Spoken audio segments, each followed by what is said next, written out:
আসসালামু আলাইকুম। মিয়াবাড়ির কিচেন পক্ষ থেকে সবাইকে জানাচ্ছি আন্তরিক শুভেচ্ছা। আজকে আমি আপনাদের দেখাবো গাছ থেকে সবজি তুলে লইট্টা শুটকি দিয়ে রান্না। তাই আমি প্রথমে সিম গাছ থেকে সিম তুলতেছি। এই সিম গাছটি আমার নিজের লাগানো সিম গাছ। এই সিম গাছে তেমন কোনো যত্ন করি নাই, কিন্তু তারপরেও অনেক সিম ধরেছে। সারা শীত এই সিম গাছ থেকে সিম খাইছি। তারপরেও এখনও যে সিম আছে আরও 2-3 দিন তুলে খেতে পারবো। আজকে আমি যে তরকারিটা রান্না করব তার জন্য বিচিওয়ালা সিম লাগবে। এখন বর্তমানে গাছে যত সিম আছে সব সিমে বিচি হয়ে গেছে, যে বাহির থেকে দেখে বোঝা যাইতেছে যে সিমের ভিতরে বিচিগুলা বড় হয়েছে। আগে আমার দাদি যে এরকম বিচিওয়ালা সিম দিয়ে শুটকি মাছ দিয়ে রান্না করতো, খুব স্বাদ লাগতো। এই যে দেখেন গাছে সিমগুলাতে সবগুলাতে এই যেরকম বিচি হয়েছে আর সিমগুলা কত বড় হয়েছে। দেখেন সিমগুলা দেখতে অনেক সুন্দর লাগতেছে। এই যে আমার এই কয়টা সিম হলেই হবে। এখন তুলবো বেগুন।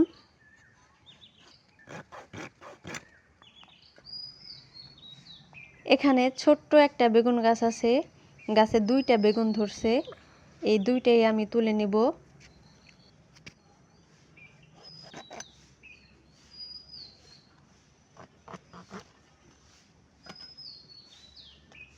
বেগুন তোলা শেষ। বেগুন তোলার পর চলে আসলাম টমেটো গাছের কাছে। একটা টমেটো গাছে কত টমেটো ধরছে, এখান থেকে 2টা টমেটো তুলে নেব। 2টা হলেই আমার হবে।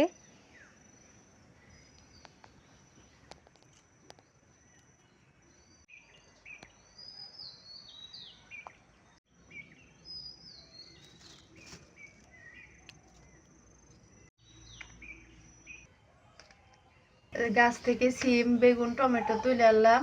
আর আমার একটা বাড়তি সবজি লাগবো, সেটা হইতেছে এই যে আলু।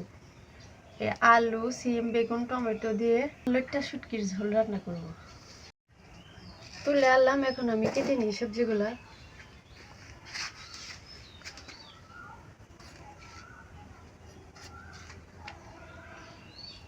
তরতাজা সবজি কাটতে কিন্তু অন্যরকম একটা লাগে।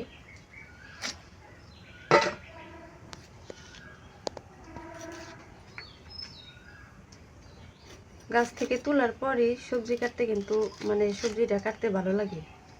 আর অনেক সময় টাইম পার হয়ে গেলে গাছ থেকে, যেমন বাজার থেকে যেগুলো কিনে আনি ওইগুলো কিন্তু কাটতেও ভালো লাগে না, খাইতেও ভালো লাগে না। কিন্তু এরকম গাছ থেকে তাজা তাজা সবজি পাইরে সাথে সাথে কাইটে রান্না করতে ভালো লাগে, খাইতেও ভালো লাগে, করতেও ভালো লাগে।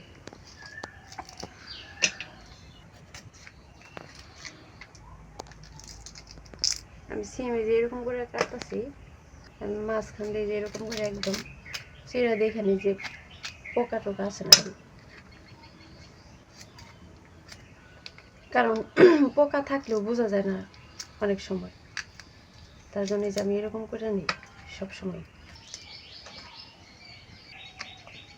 সিম কাটা শেষ, এখন বেগুন কাটবো। তাই একটু পানি দিয়ে নিতেছি, কারণ বেগুন কাটে পানির মধ্যে না রাখলে বেগুন কালো হয়ে যায়। যখন বেগুন গাছ লাগাইছিলাম ভাবি নাই যে এই জাতের বেগুন ধরবো। লম্বা বেগুন গাছও আছে, কিন্তু এই জাতের বেগুনটা খাইতে কিন্তু বেশি স্বাদ লাগে। এই যে এইটা যে লম্বাও না আবার বেশি গোলও না, এরকম। এটা আরেকটু বড় হবো, আরেকটু হলে, কিন্তু তুইলা ফেলছি। এই জাতের বেগুনটা খাইতে বেশি ভালো লাগে।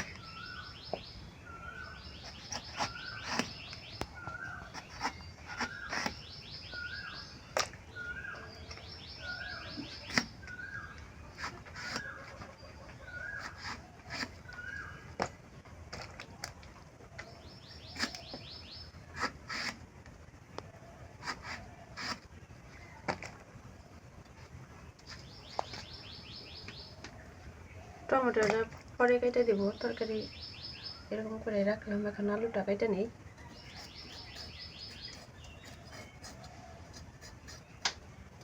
এই তরকারিটা রান্না করতে বেশি মশলা লাগবে না। শুটকি মাছ রান্না করবো তো একটু রসুন আর কাঁচামরিচ বা ঝালের পরিমাণটা একটু বাড়িয়ে দিলে বাটাবাটি বসাবসি কিছু নাই, খুব সহজ আর সুস্বাদু।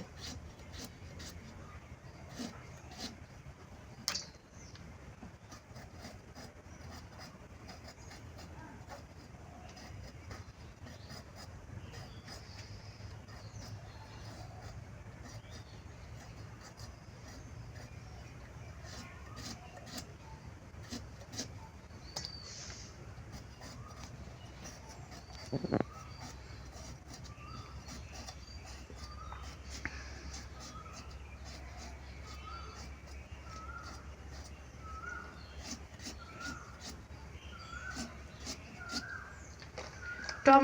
ধুয়ে আমি একটা অন্য পাত্রে কেটে রাখি।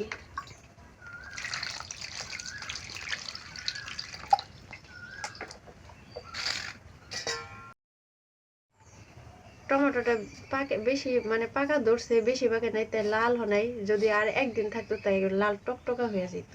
এর আগে যে তুলছে দেখে, এর আগে টমেটো গাছ কাটছিলাম, টমেটোগুলো টক হয়েছিল, কিন্তু এই টমেটোটা খাইতে অনেক টেস্টি। অত বেশি টক না, মানে টক মিষ্টি সংমিশ্রণ। এর আগের গুলো অনেক টক ছিল আর বড় বড় হইতো, কিন্তু এটা এরকম সাইজ হয় আর টেস্টটা অনেক ভালো। আর রসুনটা ছেঁচে দিব আর সামান্য একটু জিরার গুঁড়া দিব। এই তো, বাড়তি কোনো মশলা নাই। কিন্তু শুটকি মাছ রান্না করবো তো রসুনের পরিমাণটা বাড়াই দিলে শুটকিতে স্বাদ বেশি হয়।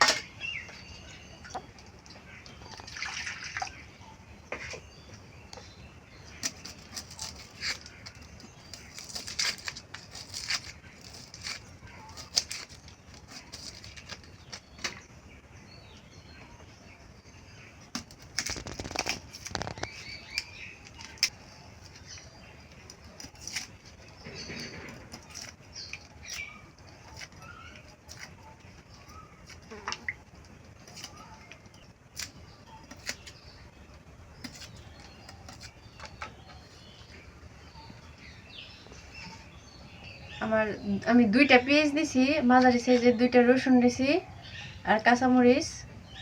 আমি এখন পেঁয়াজ কাইটা নিব আর রসুনটা ছেঁচে নিব। এই রান্নাতে এই মশলা বলতে এই পেঁয়াজ আর রসুনের পরিমাণটা একটু বাড়ায় দেওয়া লাগবো। আর অন্য কোনো মশলা, আদা জিরার গুঁড়া দিব, বাটাবাটি নাই। পেঁয়াজটা কাইটা দিলে হবো আর রসুনটা ছেঁচে দিলে হবো। বাটা মশলার দরকার নাই আমার এই রান্নাতে।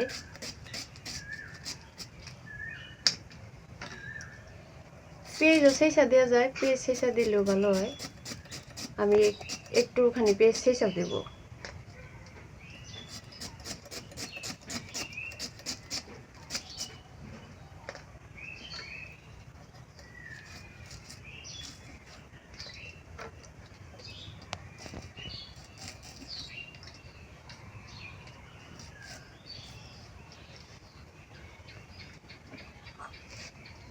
আমি রসুনটা এখন ছেঁচে নিব।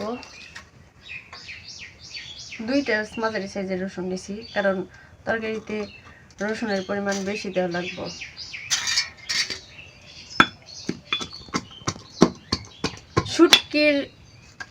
শুটকি মাছ রান্না করতে গেলে রসুন বেশি দেওয়া লাগবে।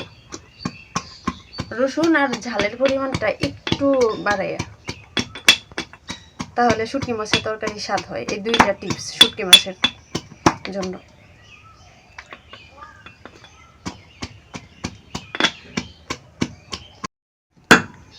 আমার পেঁয়াজটুকু ছেঁচাও শেষ। এই পেঁয়াজটুকু দিয়ে দেবো বাগারে। এই ছোট ছোট টিপস গুলা তরকারিতে স্বাদ বাড়ায় দেয়। পেঁয়াজ রসুন কাটা শেষ। এখন আমি শুটকি মাছটা কাটে নিব। কাটাই ছিল, আর একটু ছোট করে নিব আর একটু পরিষ্কার করে নিব।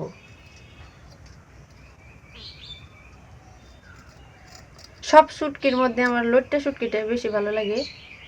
আমার কাছে না, শুধু প্রায় সবার কাছেই, যারা শুটকি মাছ খায়।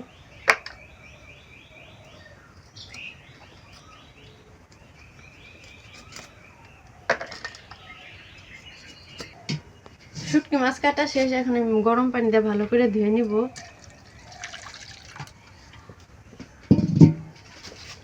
শুটকিতে অনেক ময়লা থাকে, গরম পানি দিলে তাড়াতাড়ি ময়লাটা বের হয়ে যায়, আঁশও লেগে থাকে। এই যে ছোট ছোট আঁশ লেগে আছে, কিন্তু দেখা যাইতেছে না, কিন্তু আছে। গরম পানি দিলে এই আঁশটা একাই বের হয়ে যাব।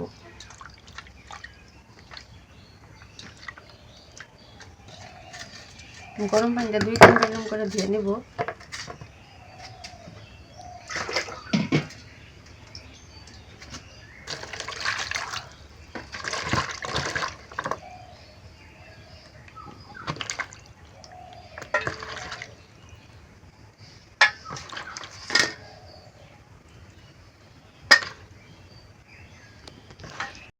আমার এই তরকারি রান্নার জন্য সবজি, পেঁয়াজ, রসুন, শুটকি সব কিছু কাটা ধোয়া শেষ। এখন আমি চুলায় আগুন ধরাই দিব, কড়াইটা চুলায় বসাই দিব। আবার চুলায় আগুন ধরাই দিছি, এখন কড়াই বসাই দিতেছি। কড়াইতে প্রথমে দিতেছি তেল। তেলটা একটু বাড়িয়ে দিলে ভালো হয়। তারপর ছেঁচা রাখছি রসুন, সেটার অর্ধেক দিয়ে দিব আর অর্ধেক রেখে দিব। আর ছেঁচা রাখা পেঁয়াজ।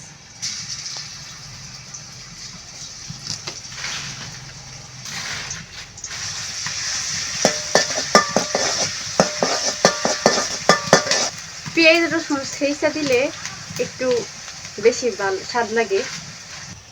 পেঁয়াজ রসুন শুটকি মাছে বা শাকে এরকম ছেঁচা দিলে একটু ভালো স্বাদ আসে, ভালো লাগে। তার জন্য আমি এই যে কষ্ট হইলেও ছেঁচা দিই সবসময়। শাকে রসুনে শুটকি মাছে রসুন পেঁয়াজ ছেঁচে দিই। ভালো খুব সুন্দর একটা গন্ধ আসতেছে। এখন একটু একটু লাল লাল হয়ে গেছে। আমি এখন দিয়ে দেবো এই পরিষ্কার করে রাখা শুটকি মাছ। আমি এই তেলে শুটকি মাছটা একটু ভাজা নিব পেঁয়াজ রসুনের সাথে।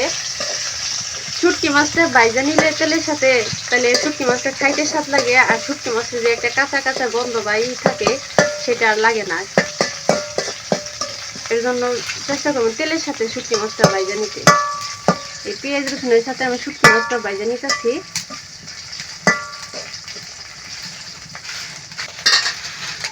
এরকম লাল লাল কালার এসে এখন আমি পানি দিয়ে দিতেছি। শুটকি মাছ রসুন পেঁয়াজ ভাজা শেষ, এখন পানি দিতেছি।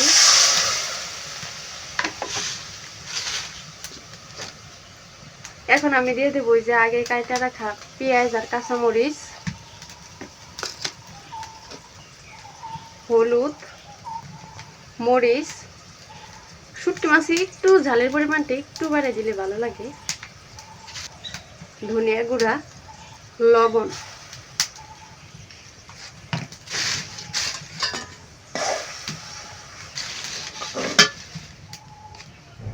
আর দিয়ে দিতেছি অল্প একটু জিরার গুঁড়া। আজকে রান্নাতে কোনো বাটা ঘষা নাই, একদম সিম্পল, কিন্তু খাইতে অনেক স্বাদ লাগে। এখন আমি মশলাটা ঢাকা দিব, 2 মিনিট এরকম করে কষাই নিব।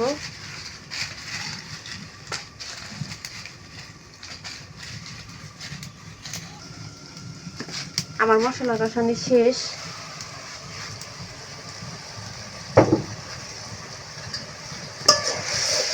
মশলাটা হয়ে গেছে। এখন আমি সবজিটা দিয়ে দিতেছি।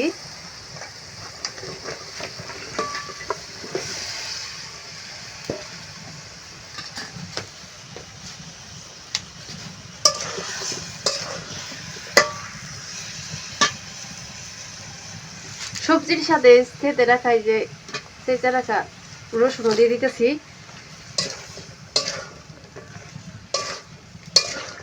অর্ধেক দিয়েছিলাম বাগারে, আর অর্ধেক এখন দিয়ে দিলাম। এরকম করে দেওয়াতে তরকারির স্বাদটা অনেক বাইরে যাবে। এখন ঢাইকে দিতেছি। প্রথমে এরকম করে ঢাইকে কষাই নিব। আমি যেভাবে যেভাবে মশলা দিলাম সেভাবে যদি শুটকি মাছ রান্না করা হয়, খাইতে অনেক টেস্ট লাগে। শুটকি মাছের আসল উপাদান হচ্ছে রসুন। এই রসুনের পরিমাণটা একটু বাড়িয়ে দিয়ে দিতে হবো। আর শুটকি মাছটা তেলের মধ্যে ভেজে নেওয়া লাগবে।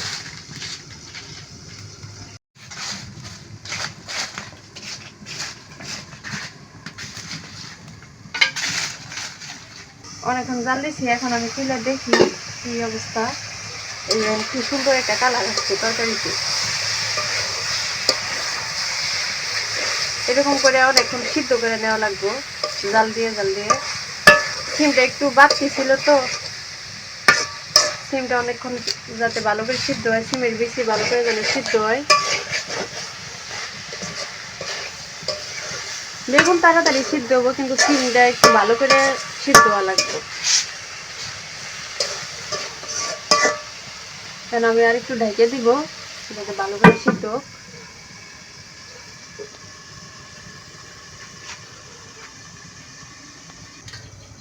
চুলায় জাল জ্বলতেছে, এখন একটু খুলে দেখি।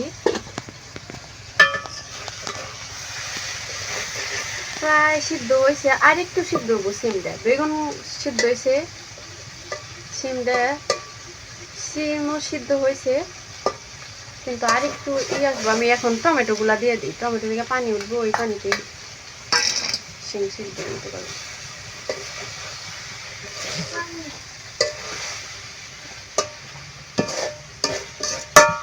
টমেটো দিলাম, এখন ঢেকে দিই।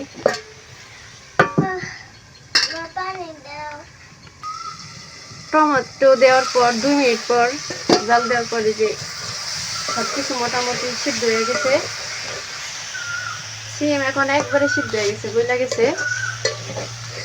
এখন আমি অল্প একটু পানি দিয়ে দিব, অল্প, খুবই সামান্য একটু পানি দিয়ে দিব, বেশি পানি দেওয়া যাবে না, অল্প একটু পানি দিয়ে দিব। টমেটো দেওয়ার 2 মিনিট পরে, আমি কিন্তু টমেটো সবার আগে দিই নাই, সব সবজি সিদ্ধ হয়েছে তারপর টমেটো দিচ্ছি। এখন একটু পানি দিয়ে দিলাম।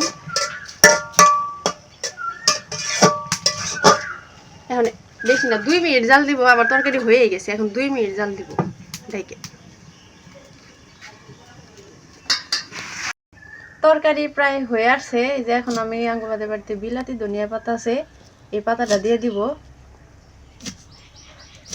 একবারে রান্না শেষে।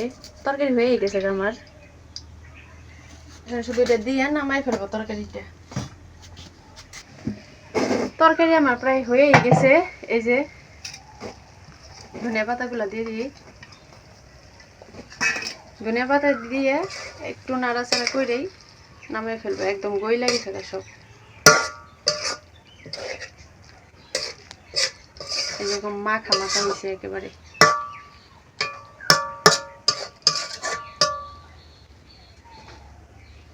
তরকারি রান্না সম্পূর্ণ শেষ। এই যে এখন আমি নামাই ফেলতেছি, দেখেন কি সুন্দর হয়েছে তরকারিটা, একবারে লইট্টা মাছের শুটকির মাখা মাখা, গাছ থেকে তরতাজা সবজি তুইলে যে একদম মাখা মাখা তরকারি হয়েছে। আর সবগুলা এরকম করে সিদ্ধ হয়েছে, একেবারে গইলা গইলা গেছে।